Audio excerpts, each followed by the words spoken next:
بسم اللہ الرحمن الرحیم۔ السلام علیکم ورحمۃ اللہ وبرکاتہ۔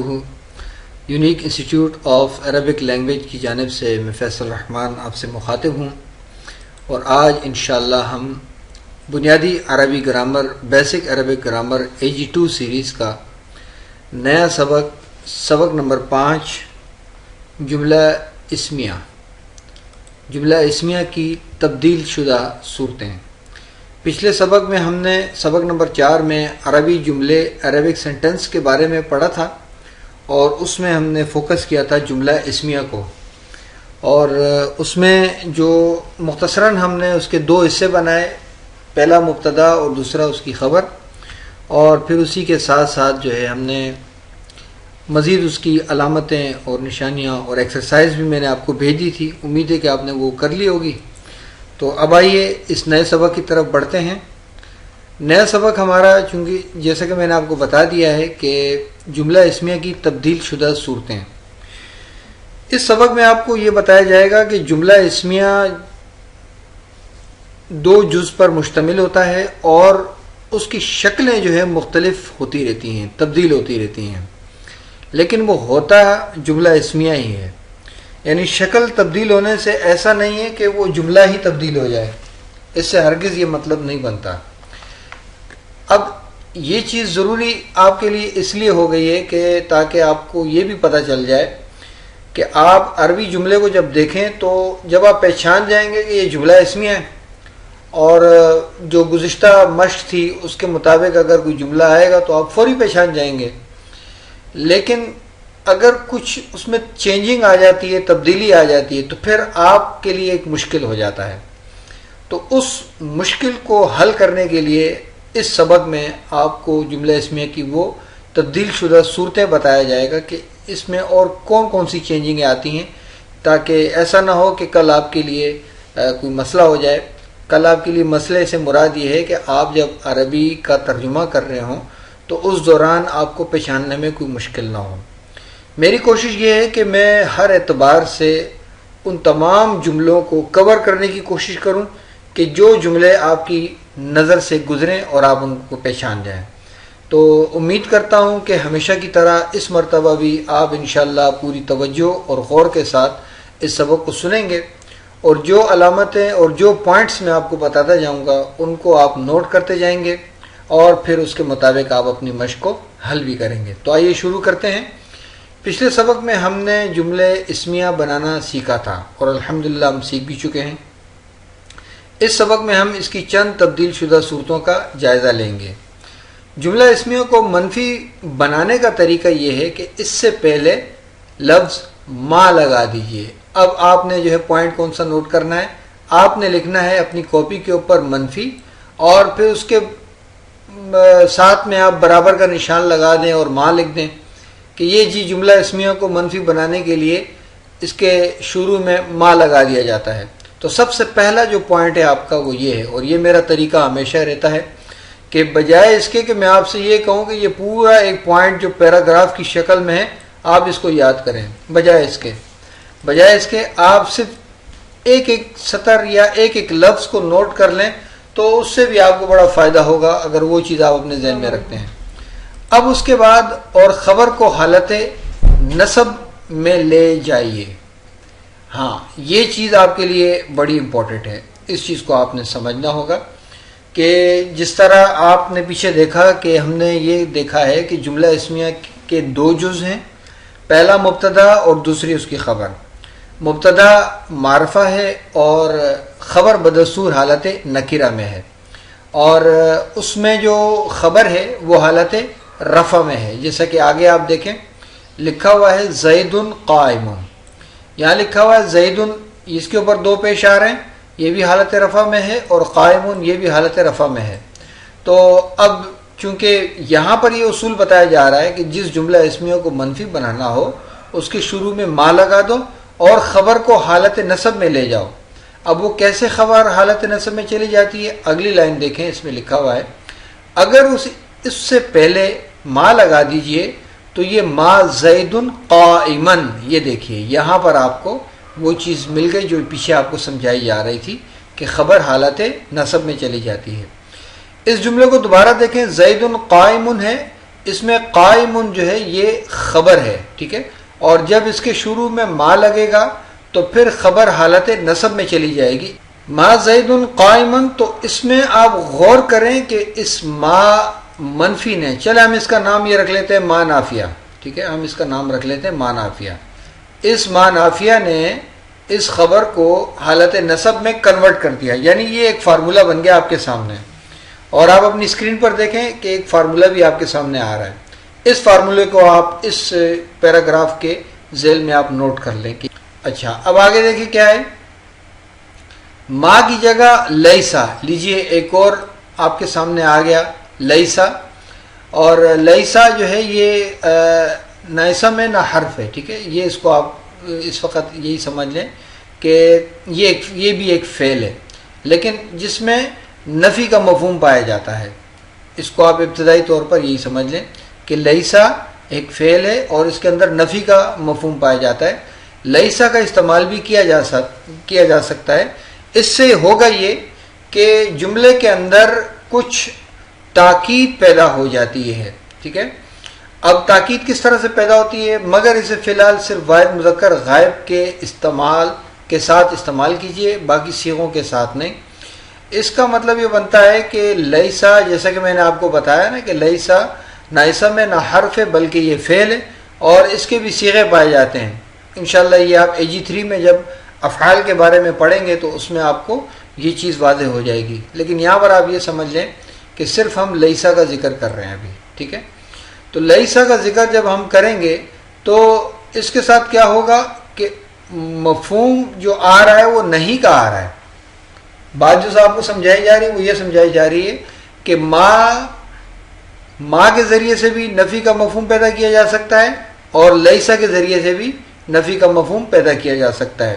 لیکن دونوں میں فرق یہ ہوگا کہ لیسا کا استعمال کرنے سے یہ ہوگا کہ اس میں تھوڑا سا تاکید پائی جاتی ہے. اور وہ کس طرح سے، اب آئیے پہلے ہم ما کے ساتھ والا ترجمہ دیکھتے ہیں. ما زید قائمن، زید کھڑا نہیں ہے، تو اس میں کوئی تاکید نہیں ہے، ٹھیک ہے. اور اب اس کے ساتھ دوسرا جملہ دیکھیں لیسا والا، لیسا زید قائمن ہوگا اسی طرح، خبر حالت نصب میں جائے گی، لیکن ترجمے میں کیا آ جائے گا، ترجمے میں تھوڑی تاکید آ جائے گی، زید کھڑا بالکل نہیں ہے. امید ہے کہ یہ اس پوائنٹ میں آپ کو یہ باتیں سمجھ میں آ گئی ہوں گی، ٹھیک ہے. اب آگے بڑھتے ہیں. یہ اہم نقطہ نوٹ کر لیجئے کہ جملے کو منفی بنانے سے خبر حالت رفع کی بجائے حالت نصب میں تبدیل ہو جاتی ہے. یہ چیز آپ کو پیچھے بتا دی گئی ہے. اب اس میں جملہ اسمیوں کو منفی بنانے کا ایک اور طریقہ بھی ہے. جملے سے ما یا لیسا لگا دیجئے. جملے میں کیا لگا دیں گے آپ، ما یا لیسا. اس کے بعد خبر سے پہلے حرف با لگا کر اسے حالت جر میں لے جائیے، یعنی یہ اب آپ کے اختیار میں آ گیا. اور اس طرح کے جملے بھی موجود ہیں عربی میں، لیکن یہاں پر آپ کو بتایا جا رہا ہے کہ اس میں کوئی ایسی بات، یعنی کہ کوئی فارمولے والی بات نہیں ہے. اصل جملہ تو یہی ہے، اصل جملہ یہی ہے کہ خبر حالت نصب میں ہے. لیکن اگر کبھی آپ کو یہ آ جائے کہ جی یہ خبر یہاں تو دیکھیں حالت جر میں آ رہی ہے، تو اس کی کیا وجہ ہے؟ اس کی کوئی وجہ نہیں ہے. یہ صرف جملے کو خوبصورت بنانے کے لیے صرف اس کے ساتھ یہ با زیر بی لگا دیا خبر کے ساتھ. تو جملہ یہ ہو گیا ما زید بقائم، زید کھڑا نہیں ہے. دیکھیں ترجمے میں کوئی فرق نہیں آیا. اوپر دیکھیں ما زید قائم، زید کھڑا نہیں ہے، اور یہاں بھی ترجمے میں کیا ہوا، زید کھڑا نہیں ہے. یا لیسا زید بقائم، زید کھڑا تو نہیں ہے، یا زید کھڑا بالکل نہیں ہے. تو یہ اس طرح سے صرف آپ اس کے ساتھ بھی لگا سکتے ہیں. اس سے معنی میں کوئی فرق نہیں پڑتا، البتہ خبر کی ظاہری شکل تبدیل ہو جاتی ہے. تو یہ خبر کی جو ظاہری شکل ہے یہ صرف تبدیل ہو جاتی ہے. صحیح ہے. تو یہاں تک آپ نے کون کون سے پوائنٹ نوٹ کیے؟ ما اور لیسا خبر کو حالت نصب میں لے جاتے ہیں.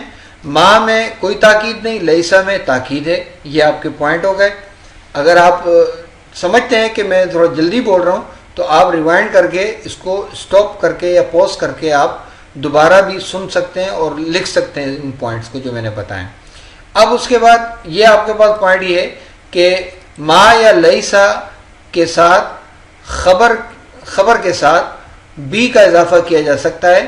اس میں یہ ہوگا کہ خبر کی ظاہری شکل حالت جری میں تبدیل ہو جائے گی، معنی میں کوئی فرق نہیں پڑتا. تو یہ آپ نے 1، 2 اور 3 پوائنٹ آپ نے نوٹ کر لینے. جملہ اسمیوں کو سوالیہ بنانے کا طریقہ یہ ہے کہ اس سے پہلے حل یا آ لگا دیجئے. یہ حل بھی استفہام کا کام کرتا ہے اور آ بھی استفہام کا کرتا ہے. ہم نے عربی کا معلم اس کی ریڈنگ کے دوران ہم نے اس کا ذکر کیا تھا، آ کا، یہ الف کے اوپر جو حمزہ بنا ہوا ہے اس طرح سے. تو یہ کیا کرتے ہیں، یہ جملہ اسمیہ کو سوالیہ بنا دیتے ہیں، اس کو سوال کے مفہوم میں کنورٹ کر دیتے ہیں. اس صورت میں جملے کے مبتدا اور خبر کی ظاہری شکل میں کوئی تبدیلی واقع نہیں ہوگی مگر مفہوم سوالیہ بن جائے گا. یہاں یہ پوائنٹ نوٹ کریں کہ جملہ اسمیہ کو جب سوالیہ بنایا جائے گا تو جملہ اسمیہ کی ظاہری شکل میں کوئی تبدیلی نہیں آئے گی اور مفہوم سوالیہ ہو جائے گا. یہاں دیکھ لیں، جیسے ازید قائم، کیا زید کھڑا ہے.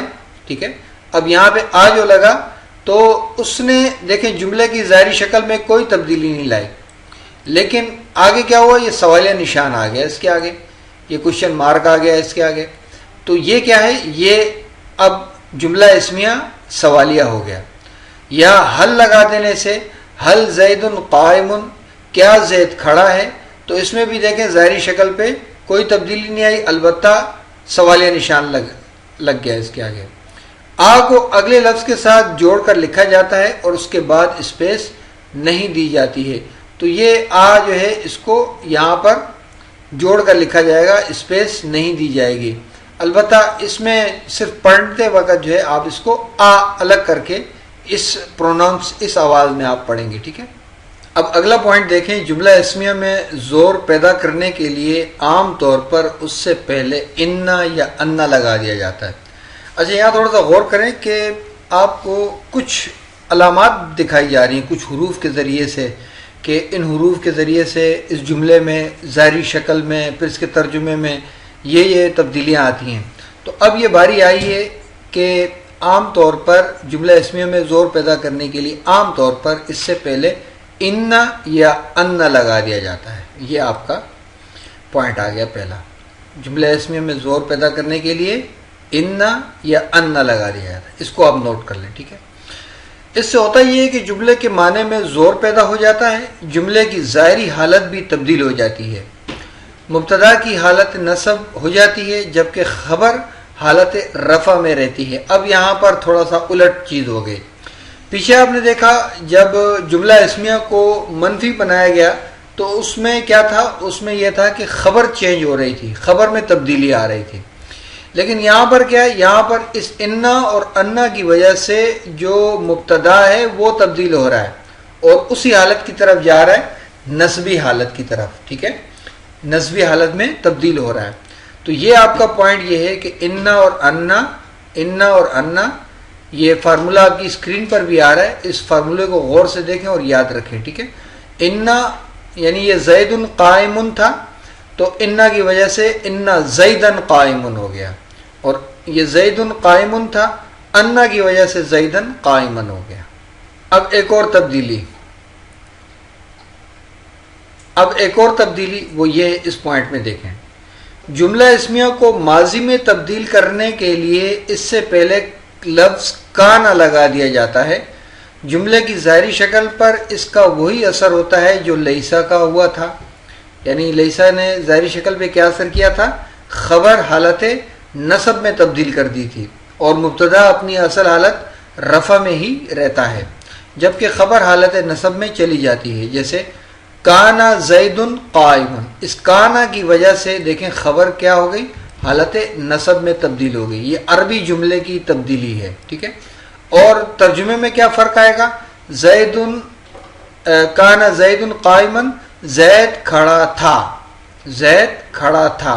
یہ ترجمے بھی آپ نے اس کے نوٹ کرنے. ٹھیک ہے، یہاں پہ دیکھیں انا کی وجہ سے کیا تھا، لازماً زید کھڑا ہے، یقیناً زید کھڑا ہے، اور پیچھے کیا تھا، استفہامی جب بنایا تو کیا زید کھڑا ہے، اور اس سے پیچھے کیا تھا کہ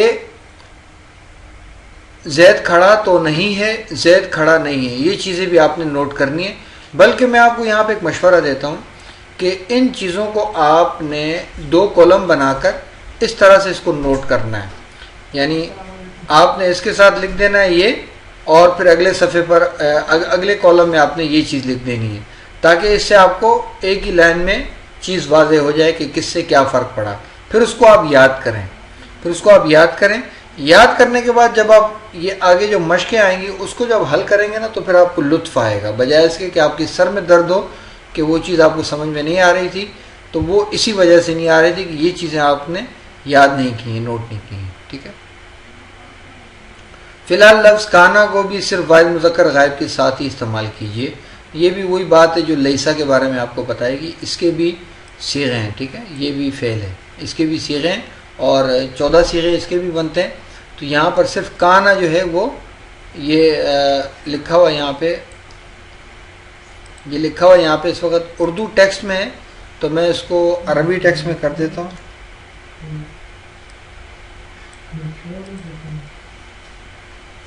یہ میں نے عربی ٹیکسٹ میں کر دیا. اب میں اس کے اوپر زبر لگا دیتا ہوں.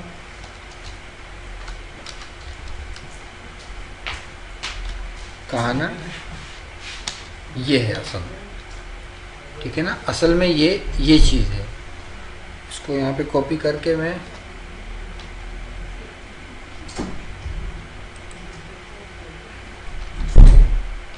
یہاں پیسٹ کر دیتا ہوں. ٹھیک ہے. تاکہ اس سے آپ کو وہ نہ ہو کہ آپ کچھ اور سمجھ جائیں، اس سے کان سمجھ جائیں نا. تو اب آگے بڑھتے ہیں. آگے کیا چیز بتائی گئی ہے؟ بعض اوقات مبتدا ایک لفظ کے بجائے کوئی مرکب بھی ہو سکتا ہے. اچھا، یہ بڑی اہم بات ہے، اور یہ میں عربی کا معلم اور دروس اللغت العربیہ کی جب ریڈنگ کر رہے تھے اس وقت بھی میں نے اس چیز کو دہرایا تھا کہ جیسے اب مبتدا دیکھیں، یہاں پہ الرجل الصالح ہے. مبتدا کیا ہے؟ الرجل الصالح ہے. یہ پورا مرکب ہے، مرکب توصیفی ہے، اور یہ قائم مفرد ہے، یعنی کہ خبر ہے. تو اس طرح سے اس پوائنٹ میں آپ کو یہ چیز بتائی جا رہی ہے کہ جملہ اسمیہ میں مبتدا مرکب بھی ہو سکتا ہے. اب اسی طرح الرجل الصالح والامرأة الصالحة قائمان. اب یہاں پر دیکھیں کہ ایک سے زائد مرکب بھی آ گئے. یہ 2 مرکب آ گئے. ایک یہ بھی مرکب توصیفی اور یہ بھی مرکب توصیفی، بیچ میں واو بھی آ گیا. لیکن یہ پورا جو ہائی لائٹ ہو رہا ہے نا، یہ سارا مبتدا ہے. یعنی مبتدا ضروری نہیں کہ اس طرح سنگل ہی ہو، زید کا نام آ رہا ہے یا کوئی اس طرح سے اور کوئی مثال ہو، تو ضروری نہیں ہے. یہ مرکب بھی آ سکتا ہے، اور پھر اس کی خبر جو آئے گی وہ تثنیہ میں آئے گی. یہ ہے کیا؟ الامرأۃ اور الرجل، یہ دونوں ہو گئے. تو یہ اب یہاں پر جو خبر آئے گی وہ کیا آئے گی؟ تثنیہ میں آئے گی، اور تثنیہ میں بھی آنی کے ساتھ آئے گی، قائمتانی نہیں آئے گی. چاہے اس میں یہاں پر امرأۃ لکھا ہوا ہے، یعنی عورت ہے، مؤنث ہے، لیکن عربی میں یہ ہوتا ہے کہ مذکر کو ترجیح دی جاتی ہے. ٹھیک ہے، صیغوں کے اعتبار سے. اب یہاں پر جو ہے یہ مرکب جو ہے وہ ایک پیچیدہ مرکب ہے. اس میں 2 مرکبات توصیفی الرجل الصالح اور الامرأۃ الصالحۃ کو ملا کر ایک مرکب عطفی بنایا گیا ہے جو کہ مبتدا بن گیا ہے. یہاں یہ قاعدہ بھی، آخری پوائنٹ یہ ہے کہ یہاں یہ قاعدہ بھی یاد رکھ لیجئے کہ اگر کسی اسم اشارہ کے بعد موجود اسم پر ال ہو تو یہ مرکب اشاری ہوتا ہے. جیسے ھذا الکتاب، اس ھذا کے بعد اسم اشارہ کے بعد جو اسم آ رہا ہے اس پر ال داخل ہو تو اس کا ترجمہ صرف یہ ہوگا یہ کتاب. اس کا ترجمہ کیا ہوگا؟ یہ کتاب. اور اگر یہ اسم نکرہ ہو تو پھر یہ جملہ اسمیہ ہوتا ہے. یہ بڑا ایک فرق ہے، اس کو آپ نوٹ کریں. یاد ہے کہ ھذا کتاب، اب یہاں پہ ال داخل نہیں ہے، صحیح ہے نا. تو یہاں پہ یہ نکرہ ہے، تو خبر کیا ہوتی ہے؟ حالت نکرہ میں ہوتی ہے. تو یہاں پر دیکھیں یہ ال کے ساتھ ہے، تو یہ ھذا الکتاب یہ مرکب ہے، اس کا ترجمہ ہو رہا ہے یہ کتاب. اور یہاں پر ھذا کتاب ہے، یہ کتاب ہے. یہ دروس اللغت العربیہ میں بھی ہم نے پڑھا ہے کہ ھذا کے بعد جو اسم آ رہا تھا تو اس کے بعد وہ حالت نکرہ میں تھا، معرفہ نہیں تھا، یعنی ال کے ساتھ نہیں تھا. تو اس لیے یہ بھی جملہ اسمیہ ہوگا. تو امید کرتا ہوں کہ آپ نے اس میں یہ پوائنٹس نوٹ کر لیے ہوں گے، اور اگر چیز آپ کو سمجھ میں نہیں آئی تو ایک بار پھر آپ اس ویڈیو کو ریوائنڈ کر کے سنیں تاکہ اصول آپ کو واضح ہو جائے۔ اب یہاں پر ہماری جو ہے اپنی صلاحیت کا امتحان لینے کا طریقہ، اصل جملہ اور اس کا ترجمہ فراہم کیا گیا ہے، ٹھیک ہے، اصل جملہ اور اس کا ترجمہ فراہم کیا گیا ہے۔ تبدیل شدہ جملے کا ترجمہ کیجئے اور بیان کیجئے کہ کس لفظ نے تبدیلی پیدا کی ہے اور اس کے نتیجے میں جملے کی ظاہری شکل اور مفہوم پر کیا فرق پڑا ہے۔ پہلی مثال مکمل دی گئی ہے، یا پہلی مثال مکمل دے دی گئی۔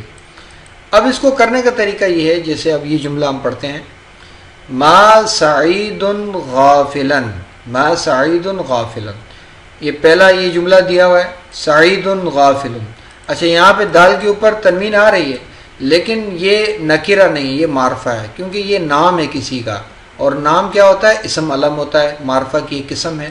تو اس لیے اس کو آپ نے یہ نہیں دیکھنا کہ اس پر تنوین آ گئی تو اب اس کو آپ نکرہ بول دیں، نہیں، بلکہ یہ معرفہ ہے، ٹھیک ہے۔ اور مبتدا کیا ہوتا ہے؟ معرفہ ہوتا ہے، اور خبر کیا ہوتی ہے؟ حالت نکرہ میں ہوتی ہے۔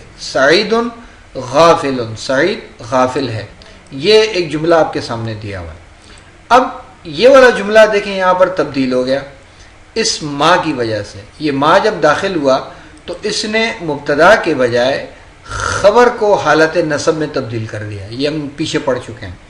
اب صرف اس باکسز میں دیکھیں جو اوپر لکھا ہوا ہے، نیچے آپ نے لکھنا ہے تبدیلی کس نے کی؟ تبدیلی ماں نے کی، یہاں آپ نے ماں لکھ دینا ہے۔ معنی پر اثر کیا ہوا؟ معنی پر اثر یہ ہوا منفی مفہوم ہو گیا، ٹھیک ہے۔ اور ظاہری شکل پر اثر خبر حالت نصب میں چلی گئی۔ تو یہاں پر ظاہری شکل سے مراد یہ ہے، یہاں اوپر دیکھیں یہ جملہ اس میں لکھا ہوا ہے، سادہ ہے، ٹھیک ہے، اس پر کوئی عامل موجود نہیں ہے، اس پر کوئی اثر کرنے والا لفظ موجود نہیں ہے، تو اس لیے یہ سادہ ہے۔ اب یہاں پہ غافلن جو لکھا ہوا ہے، حالت نصب میں جو لکھا ہوا ہے، تو اس کا مطلب یہ ہے کہ اس ماں نے اس ظاہری شکل پہ اس کو اثر کر دیا اور یہ حالت خبر حالت نصب میں چلی گئی۔ اب اس کے بعد اگلی مثال بھی آپ اسی طرح سولو کر سکتے ہیں، اور جہاں پر دیکھیں اب یہ لکھا ہوا ہے نا، الفئۃ کثیرۃ، فوج بڑی ہے، یہ بھی جملہ اسمیہ ہے، ٹھیک ہے۔ اب یہاں پہ حل لکھا ہوا ہے، یہ استفہام ہے، سوالیہ مفہوم پیدا کرتا ہے، تو الفئۃ کثیرۃ۔ اب تبدیلی کس نے کی؟ تبدیلی یہاں پہ ہم لکھ دیں گے حل نے کی، صحیح ہے۔ معنی پر اثر کیا ہوا؟ یہاں پہ ہم لکھ دیں گے سوالیہ مفہوم، اور پھر اس کے بعد ظاہری شکل پر اثر نہیں ہوا، کیونکہ استفہام کے لیے جو آ رہا ہے وہ ظاہری شکل پہ اثر نہیں کر رہا۔ آپ اصل جملے کو دیکھیں گے اور اس کو جب دیکھیں گے تو آپ کو فرق محسوس ہو جائے گا، تو اس چیز کو نوٹ کر کے آپ نے ظاہری شکل والے کالم پہ یہاں پر لکھ دینا ہے۔ اب آگے بڑھیں، اس کو بھی آپ اسی طرح حل کریں، اور یہاں دیکھ لیں اس کو بھی اسی طرح سے حل کریں کہ اصل جملہ دیکھیں، اصل جملے میں کیا ہے، اور یہاں پہ دیکھیں اس کے بعد اللہ کے نام پر زبر کیوں آیا، تبدیلی کس نے کی، ظاہری شکل پر اثر کیا ہوا۔ تو اس طرح سے آپ نے یہ مشق، یہ ایک پیج ہے، اس کو سولو کرنا ہے، ٹھیک ہے۔ اور یہاں پہ چیلنج ہے، انا اور انا لگانے سے جملے کی ظاہری شکل اور معنی میں کیا تبدیلی واقع ہوتی ہے، تو اس کو آپ نے ایکسیپٹ کرنا ہے اور اس کا جواب مجھے دینا ہے۔ اگلا پیج بھی اسی طرح ہے، ٹھیک ہے۔ یہاں دیکھ لیں اصل جملہ لکھا ہوا ہے اللہ واسع علیم، یہاں لکھا ہوا ہے ان اللہ واسع علیم، تبدیلی کس نے کی؟ صحیح ہے، معنی پر اثر کیا ہوا اور ظاہری شکل پر اثر کیا ہوا، کس نے کیا یا کیا ہوا۔ یہاں دیکھ لیں المعلمون مجتہدون، اصل جملہ یہ لکھا ہوا ہے، اس میں تبدیلی ہوئی۔ پھر یہاں دیکھ لیں یہ دو جملے لکھے ہوئے ہیں، ٹھیک ہے، اصل جملہ یہ ہے، تبدیل شدہ جملے یہ ہیں، یہ تو اس ایک جملے کے یہ دو تبدیل شدہ ہیں، تو ان دونوں کو آپ نے غور کر کے یہاں پہ لکھنا ہوگا۔ اب اگلے پیج کی طرف بڑھتے ہیں، یہاں پر بھی وہی مشق ہے آپ کے پاس، ٹھیک ہے۔ اس میں جو آ اور واہ کا جو آ رہا ہے، یہ آ جو ہے یہ تو آپ کو بتایا گیا ہے، استفہامیہ ہے، سوالیہ مفہوم پیدا کرتا ہے، اور لیسا یہ انکاریہ نفی کا مفہوم پیدا کرتا ہے۔ اب یہاں پر اولیس اللہ بأعلم، تبدیلی کس نے کی؟ تبدیلی آ اور لیسا، ان دونوں نے تبدیلی کی. صحیح. معنی پر اثر کیا ہوا؟ معنی پر دیکھیں سوالیہ بھی ہو رہا ہے اور منفی بھی ہو رہا ہے، تو آپ یہاں لکھ دیں سوالیہ اور منفیہ مفہوم. اور پھر اس کے بعد ظاہری شکل پر اثر کیا ہوا؟ ظاہری شکل پر اثر یہ ہوا کہ یہ جو خبر ہے حالت نصب میں چلی گئی. یہاں آپ لکھ دیں گے خبر حالت نصب میں. کس کی وجہ سے گئی؟ یہ چیز آپ کو پچھلے پیج میں بتائی گئی کہ لیسا جو ہوتا ہے وہ اپنی خبر کو حالت نصب میں تبدیل کر دیتا ہے. یہاں آپ نے لکھ دینا ہے. اسی طرح آپ نے یہ بھی کرنا ہے. اور آج کا اصول اور کیا آپ جانتے ہیں، یہ چیز بھی آپ نے پڑھ لینی. ٹھیک ہے.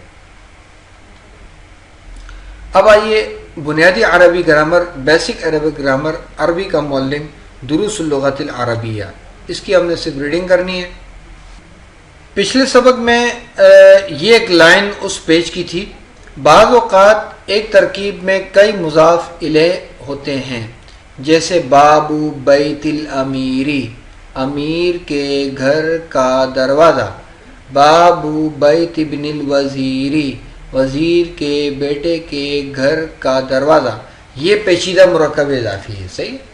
مگر درمیانی مضاف الیہ اپنے مابعد کے مضاف ہوا کرتے ہیں، اس لیے ان پر لام تعریف یا تنوین نہیں لگا سکتے.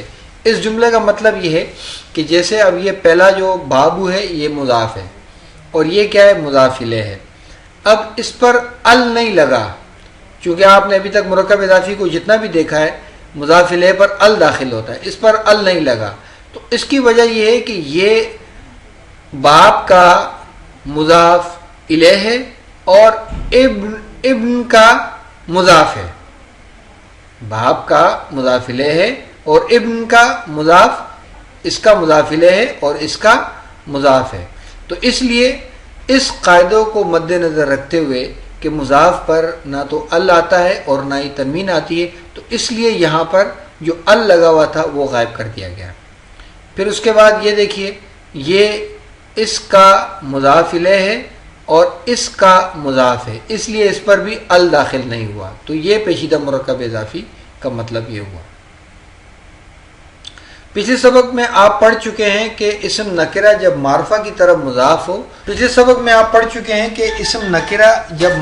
طرف مضاف ہو تو وہ بھی معرفہ ہو جاتا ہے. جیسے غلام زید یا غلام الرجلی میں لفظ جو ہے یہ غلام بھی معرفہ ہو گیا ہے. یہ دیکھیں، حالانکہ یہ غلام تھا، غلامن تھا، تو اس کا مطلب یہ تھا کوئی بھی غلام، لیکن جب اس کو مضاف کر کے ہم نے لکھا، یہاں پہ جو آپ کی اسکرین پر آ رہا ہے، تو اب یہ کیا ہو گیا؟ اب یہ معرفہ ہو گیا. اب یہ غلام النکرہ نہیں ہے، اب یہ جب مضاف ہو گیا ہے تو یہ اب معرفہ ہو گیا. بس یہ اصول آپ اس کے بارے میں یاد رکھیں. چونکہ عربی میں مضاف اپنے مضاف الیہ سے پہلے آتا ہے اور دونوں کے درمیان کوئی لفظ حائل نہیں ہو سکتا، اس لیے مضاف کی صفت مضاف الیہ کے بعد لانا چاہیے. جیسے غلام المرأۃ الصالح، عورت کا نیک غلام. اس مثال میں الصالح غلام کی صفت ہے، اس لیے مرفوع ہے اور اسی واسطے واحد ہے، مذکر ہے اور معرفہ بھی ہے. اس کا مطلب کیا ہے؟ اس کا مطلب یہ ہے کہ اب یہ جو صفت آ رہی ہے غلام کی، وہ چونکہ یہاں پر آ رہی ہے، ٹھیک ہے، اور اس کو اب ہم کیسے مان لیں کہ غلام جو ہے یہ الصالح جو ہے یہ غلام کی صفت ہے؟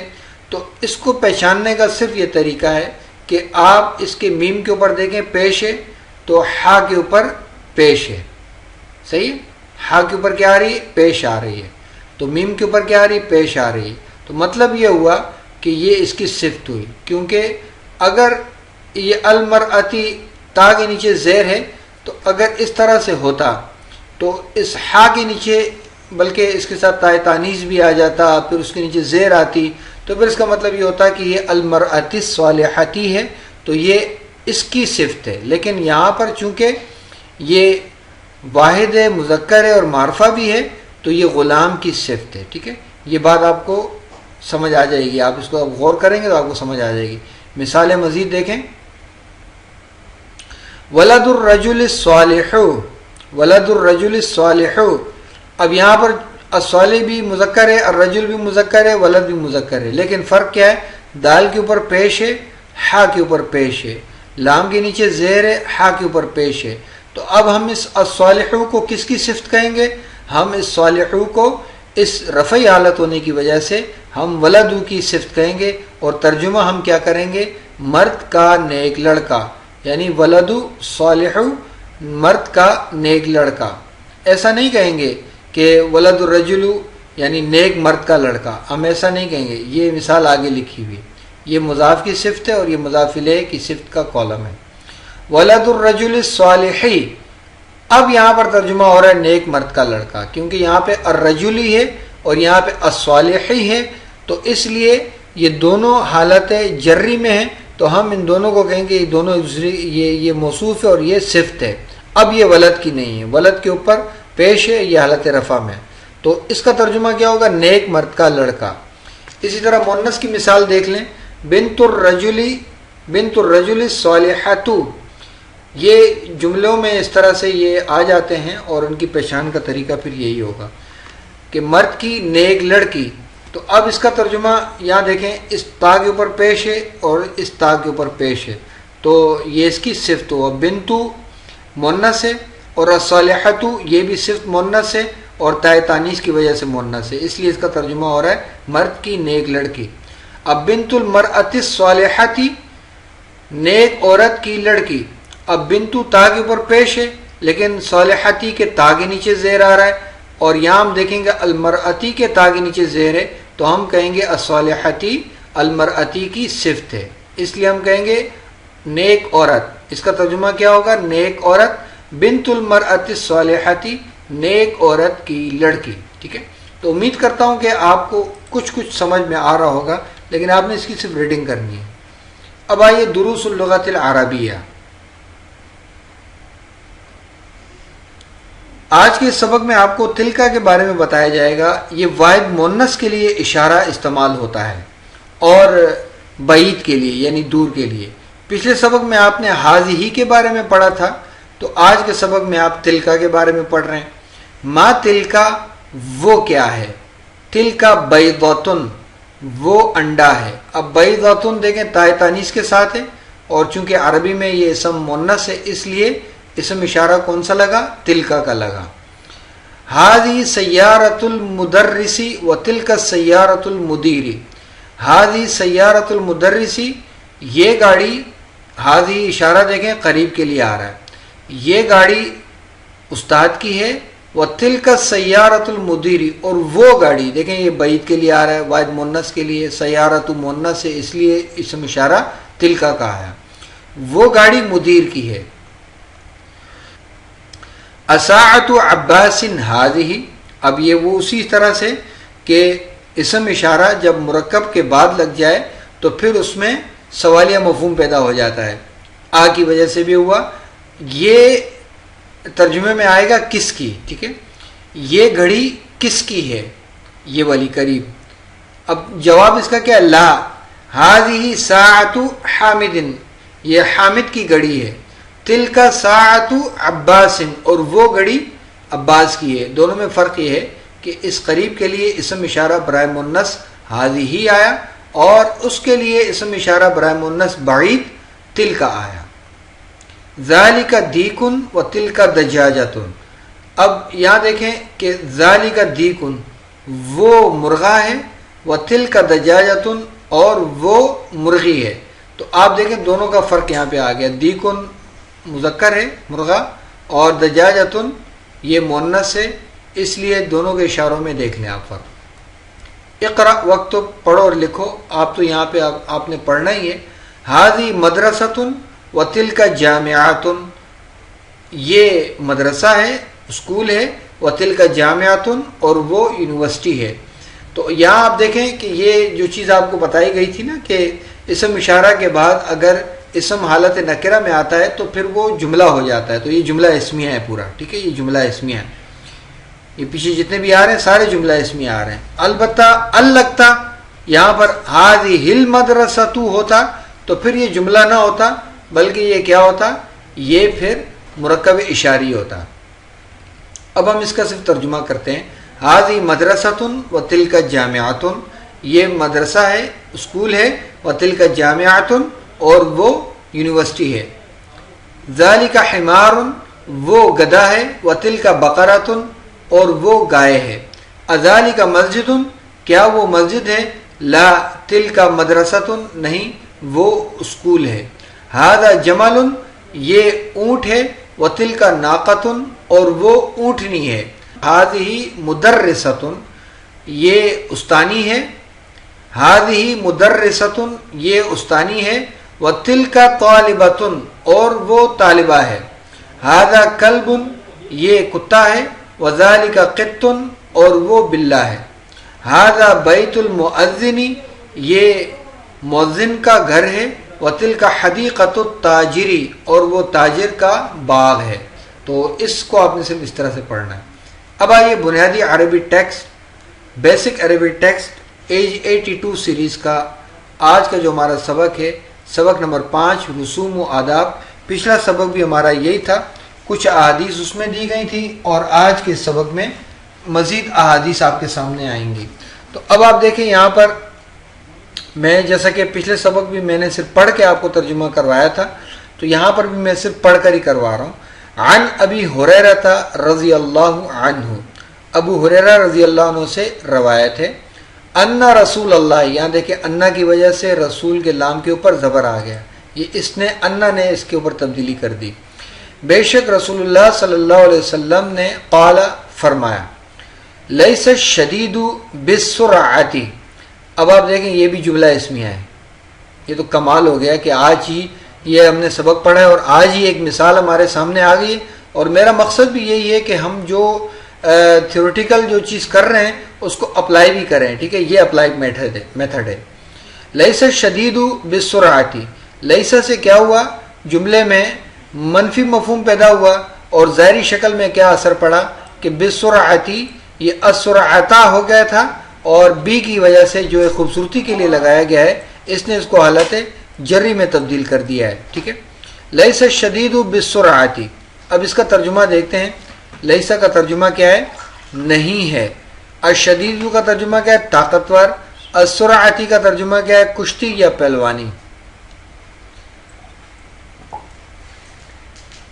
کہ لیس الشدید بالسرعۃ نہیں ہے، الشدید طاقتور، السرعۃ پہلوانی، یعنی طاقتور وہ نہیں ہے جو پہلوان ہو، اس کا ترجمہ یہ کر لیں گے۔ انما الشدید بے شک طاقتور وہ ہے، الذی جو کہ، یہاں اگر الذی کا ترجمہ نہیں لکھا ہوا تو آپ کو اتنا کم از کم پتہ ہونا چاہیے کہ الذی کا ترجمہ جو کہ جو یملکو نفسہ جو اپنے نفس پر قابو رکھے، یہاں آپ ترجمہ کریں یملکو نفسہ جو اپنے نفس پر قابو رکھے، عند الغضب، الغضب کا مطلب ہے غصہ، اور عند کا مطلب نزدیک کے ہوتے ہیں، کے نزدیک وغیرہ، تو اس کا ترجمہ یہ بنتا ہے کہ کر دیں آپ عند الغضب، یہ پورا مرکب اضافی ہے، ٹھیک ہے، عند الغضب غصے کے وقت آپ اس کو کر دیں اس کا ترجمہ۔ تو ترجمہ کیا ہوگا، بے شک رسول اللہ صلی اللہ علیہ وسلم نے فرمایا کشتی کرنے والا پہلوان نہیں ہے، یعنی جو طاقتور ہوتا ہے وہ پہلوان نہیں ہے، بلکہ پہلوان اور طاقتور تو وہ ہے کہ جو غصے کے وقت اپنے غصے کو پی جائے، یملکو یعنی قابو رکھے اس پر۔ تو آپ جو بھی ترجمہ کریں اس کو اس کی مناسبت سے اس کا خیال رکھیں کہ آپ جو ہے اس کے مطابق ترجمہ کر رہے ہیں۔ اسی طرح اگلی احادیث کا بھی کریں، پھر اس کے بعد ان احادیث کا بھی اسی طرح سے آپ ترجمہ کر لیں، ٹھیک ہے۔ اور پھر یہ آخری پیج ہے، یہ 2 احادیث ہیں، اس میں بھی آپ اسی طرح کر لیں ترجمہ، جو جیسا کہ آپ کو پیچھے بتایا گیا ہے اور ابھی تک آپ نے ماشاءاللہ جس طرح مشقیں کی ہیں یہاں سے معنی دیکھ کر، تو امید کرتا ہوں کہ آج کا سبق بھی آپ کے لیے انٹرسٹڈ ہوگا۔ اس میں کچھ چیزیں آپ کی سمجھنے کے لیے، یاد رکھنے کے لیے، ذہن نشین کرنے کے لیے کہ ان کو آپ نے اپنے ذہن میں بٹھانا ہے، اور پھر اس کے بعد جا کر جو ہے ان چیزوں کو آپ جب سولو کریں گے، دیکھیں گے، تو آپ یقین جانیے کہ آپ کو بہت زیادہ لطف آئے گا۔ اور الحمدللہ میں امید کرتا ہوں کہ ابھی بھی آپ کو جب آپ ترجمہ کر رہے ہوں گے تو تھوڑی تھوڑی چیزوں کا اضافہ ہوتا، یعنی ساتھ ساتھ ہو رہا ہوگا اضافہ۔